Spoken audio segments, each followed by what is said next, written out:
This contains spoilers.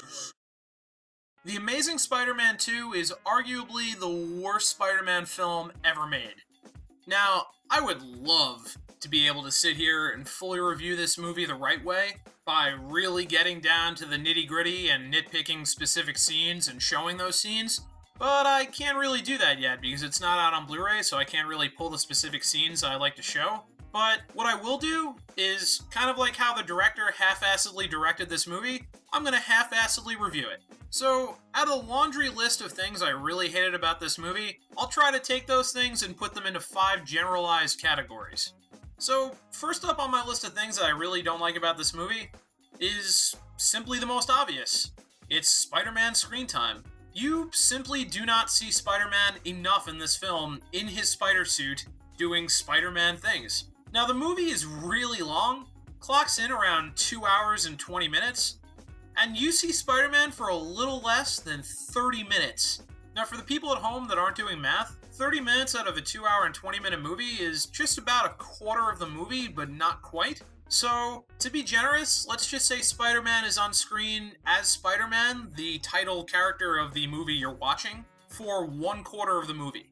So that means that 3/4 of this movie is literally dedicated to nothing but schlock garbage. And when I say schlock garbage, I mean schlock garbage. If a quarter of this movie revolves around Spider-Man actually being Spider-Man and doing Spider-Man type things, then at least 2/4 of this movie revolves around nothing but the on-again, off-again, on-again, off-again, on-again, off-again, on-again, off-again relationship between Gwen Stacy and Peter Parker, which actually kind of oddly resembles the same love story in Attack of the Clones between Padme and Anakin, at least in terms of how much wasted time there was on that plot point. But unlike Lucas in those Star Wars films, at least Mark Webb is a guy that is, I guess, kind of good at this. I mean, his one claim to fame so far is that he did direct 500 Days of Summer. And I'll be honest, as a rom-com-y kind of flick, I guess that was a pretty good movie, but that's not really the driving force of superhero movies. I would probably pose to say that 90% of the audience is not really there to see a love story portrayed on the screen. And one of the only major pros to this movie so far that I've been hearing from reviewers is that the driving force of this movie is based around the great chemistry between Peter Parker and Gwen Stacy. But I thought I was paying to see a superhero film, not a rom-com.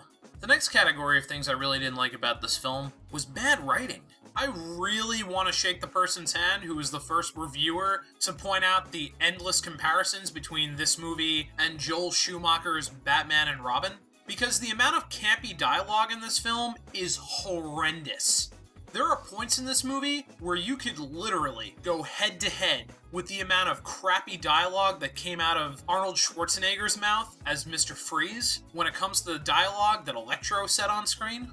Now, I don't really know if I can fully attribute this to the horrible writing that was on the page, or if the actors just took it upon themselves to ad-lib scenes, but it certainly seems that way. Because when scenes end up with dialogue such as, "This is my birthday, and now it's time for me to light my candles," you have to wonder if that was even written in a script somewhere. Somebody probably would have said, hey, no.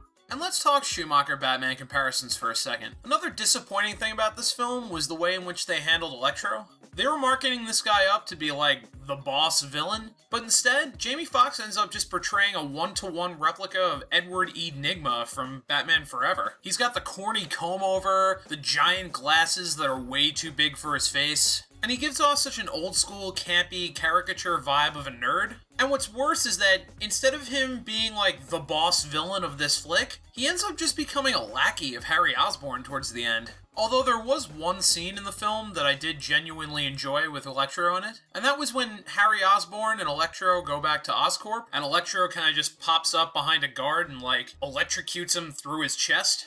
That was pretty cool. But it's inconsistencies between scenes like that and ones where he acts like a Schumacher caricature that really lead into the next category of things I don't like about this movie, which is tone. I would love for somebody to come up to me and explain to me the tone of this film, because I honestly don't even think the director knew the tone of this film. From scene to scene, it seemed like the tone changed from being dark and dramatic and grounded in reality to outright campy and just purely unbelievable.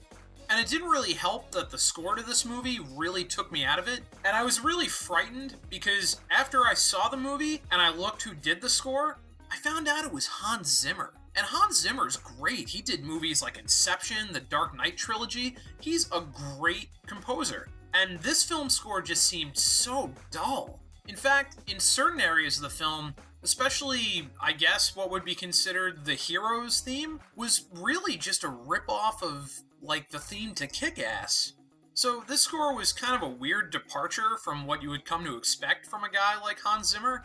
So I'd really be lying if that didn't kind of take me out of this film. But what took me out of this film even more was really how campy and bad the villains were. The only real amazing thing that The Amazing Spider-Man 2 showed me was that, I guess in this day and age, you can still come out with a movie that should have came out with the Fantastic Four and Daredevil. This movie is so ultra camp on a level that I have not seen since the late 90s. The citizens of New York in this movie are portrayed to be such brainless zombies.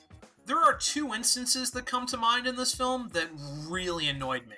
One was during the main Electro Spider-Man fight in the beginning in Times Square, where citizens sit there and watch Electro electrocute things that are right next to them, and they kind of just sit there and watch and wait to be electrocuted. It really doesn't make any sense. I mean, if you're sitting there watching two super beings fight each other, and they're completely wrecking your city, wouldn't your first thought be like, oh, run? But they kind of just sit there, like, watching all of this carnage happen in front of them, kind of like they have front row seats to a UFC fight, and there's really no danger of any harm coming to them. And this really plays heavily into the second example that really annoyed me, and that's a scene at the very end of the movie where Rhino is just laying waste to the city, and then this kid in a Spider-Man costume comes out, and he goes into the path of Rhino, and Rhino just kind of stops and casually has a conversation with him, and then Spider-Man shows up, and then instead of shooting Spider-Man point blank, he decides to have a conversation with Spider-Man. It's just things like this that just take you completely out of the movie and make zero sense. It's scenes like this that have such blatant comparisons to movies like Batman and Robin. Like, you know, when Batman takes out his Bat credit card, you know? A Bat credit card that's, you know, linked to some bank somewhere. How the fuck does that work? But moving right along, the fourth thing that really bugged me about this movie was that director Mark Webb made it blatantly obvious that he really didn't want to touch upon anything that Sam Raimi had done in his films. Such as, in this movie, you only get a mention of J. Jonah Jameson in the Daily Bugle, but they kind of refuse to show him in the Daily Bugle, or even how he got that job, or even how the character of Peter Parker became Spider-Man's main photographer. Instead of addressing these things, they quickly do a blink and you miss it kind of mention to it. And in a 2-hour and 20-minute film that's supposed to be a part of a trilogy that's setting up these characters, it's kind of weird that you don't get that setup in this movie. But all of that kind of really leads up to the last thing that I really didn't like about this movie, and that's that I really feel like the story was rushed. This movie really suffered from a combination of what I like to think of as the Spider-Man 3 and Iron Man 2 syndromes, when not only are they inserting too many villains into this film, but they're also trying to serve the long-term goal, which is to promote the future Spider-Man spin-off films such as Venom and the Sinister Six. So with all of that weighing on the film, that's why this film ended up turning out so convoluted like it did. I mean, all the credit to Dane DeHaan. I mean, he really did the best performance and the best job that he could have done with the garbage script that he was given, but that story was so rushed. In Sam Raimi's films, you kind of had 3 films to get to know these characters and care about these characters, and in this film, he's kind of just thrown in. And you're kind of forced by the plot of the story to want to care for him, but I ended up not really caring about this guy. So the MacGuffin in this film that turns Harry Osborn from good to evil is a genetic disease that his father has, and throughout the course of his life it will deform him and eventually kill him, so the only way for him to save himself is to be injected with the same venom that Spider-Man was in the previous film. But Spider-Man doesn't want to give Harry this venom because he's afraid of what he might turn into if he takes it. So this turns Harry evil, and he teams up with Electro to retrieve this venom. But he doesn't even get it from Spider-Man, he gets it from another convoluted storyline that puts it conveniently within Oscorp. But because the plot demands it to be, he now resents Spider-Man and wants to fight him. which I guess is good enough in this campy little universe that they're creating here, but even the MacGuffin in this movie doesn't make any sense. Towards the beginning of the film, Harry's father dies of this genetic disease that he has, but he's old. He's really old. And it's said that Harry has the same disease, but throughout the entire course of the film, Harry is always really intent on getting the cure to this disease really fast. Well, why? I mean, if Spider-Man comes to you and he has the cure to this disease but tells you that maybe there should be some more testing on it, you know, maybe it's not ready for him to inject because it could do something harmful to him, maybe he should just kind of take that for what it is. I mean, dude's probably got, what, 30 more years before he's really boned and he's got to come up with something really fast? Seems like plenty of time to do at least a little testing, instead of rushing to conclusions and teaming up with a guy who destroyed Times Square.